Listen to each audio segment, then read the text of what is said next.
What is up, YouTube? This is Carl here. If you're like me, if you daily drive your car or you drive your car a lot, you usually change your oil around 5,000 miles if it's full synthetic. Now, some manufacturers, including Subaru, they actually recommend 7,500 miles. Well, with this past oil change, I went a little bit over. So instead of 7,500 miles, I went all the way to about 9,000. What, 9,000? There's no way that can be right, can it? I think it's right. So we're gonna see if that really made a difference and if that had a negative effect on my oil. So in order to analyze my oil and the condition of it, I'm gonna be using a company called Blackstone Labs. I've used them for the E46, now I'm gonna be using them for the BRZ. So we'll see how it goes. Some key considerations. Number one, I have not done any track days on this oil change, unfortunately. That's gonna change soon, but no track days on this oil change. And I've also changed my commute to work, so I'm doing a lot more street driving than normal. So I'm gonna assume that those are negligible factors, and we're gonna see what sort of condition this oil is in. So let's get to it. Let's get straight to this oil change.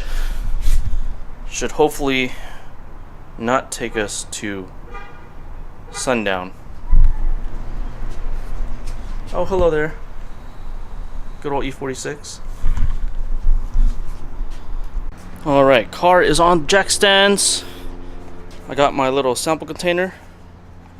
By the way, Blackstone Labs actually gives those sample bottles out for free, including shipping. The only thing you pay for is the testing, so you got no excuse. Go ahead and do it. It's only like 35 bucks. Go and do it. So in the bottle, you get another bottle, which you're going to use to take your oil sample. What Blackstone Laboratories recommends is that you drive your car around for a little bit, get the oil nice and warm. That way you could get most of the excess water out of your system, and this gets a really good homogeneous mixture. So in order to take the sample, there's a couple things you could do. You can extract it from your engine with like a pump or something, or you could do what I'm doing, and you could stick this into the oil stream when you're draining the oil. Now you kind of want to stay around halfway in between the start of the drain and the end of the drain. This pretty much gets the best part of the oil, so I'll show you guys that right now.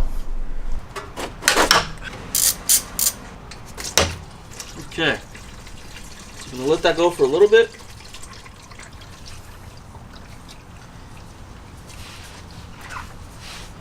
And I'll take a sample right about now. There you have it. Gonna clean this guy off, finish off this oil change, and we're pretty much good to go. Now that you have your sample, all you gotta do is take the rest of your kit, take all this stuff out. Some information that you fill out when you send in your sample. Obviously, you clean it off, tightened it. Take this, put it in the little baggie. You should be good to go. Easy enough. And I like to take most of the air out as much as I can, because sometimes it doesn't fit. And you stick your filled out paper in here, you should be good to go. Alright, I'm back. Totally forgot that I'm filming a video for this, but I got my report back, and we're just going to quickly go over like some of the things that Blackstone Laboratories had to say about this oil change.